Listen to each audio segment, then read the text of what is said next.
In the winter months, blue peas, actually coots, distinguished from ducks by a gray beard, were plentiful. A number of the women were excellent cooks. Our little Mitchell was one of these cooks. She also cooked duck and blue peas that would fall off the bone and prepared what she called a low gravy.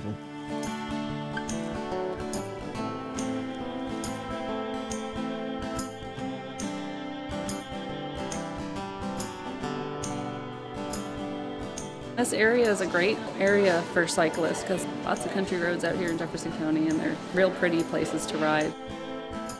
Before we connect with the rural heritage of Jefferson County, a pit stop at a place that embraces the small farms of today.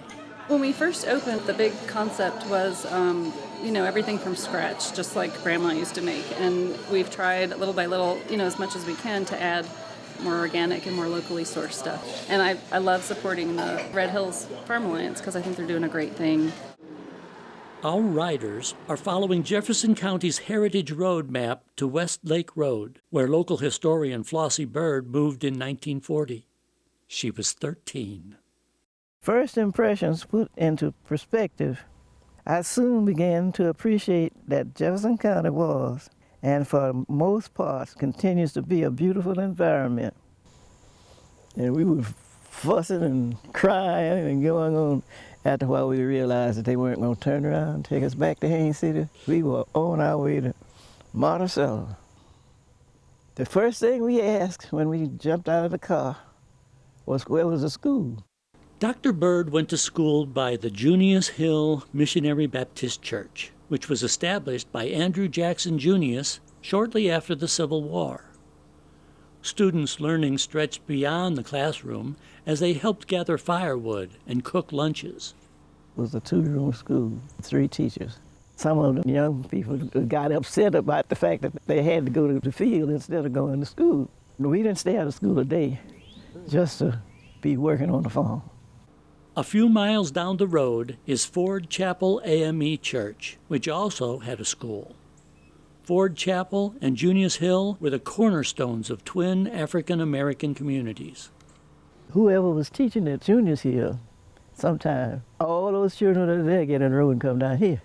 And then sometimes that teacher take the other children from here and they'd go up there, they'd go visit them. And somebody said that gave them a way not to have to teach that.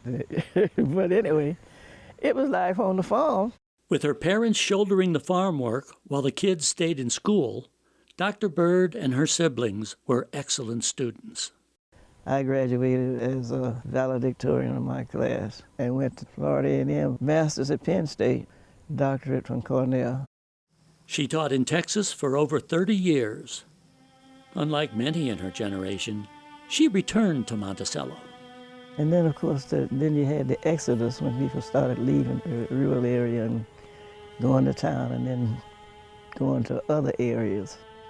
The progression away from the farm, there wasn't anybody here to farm. If somebody doesn't write it, it will be just as if we never existed. Funding for Roaming the Red Hills has been provided by Tall Timbers Research Station and Land Conservancy.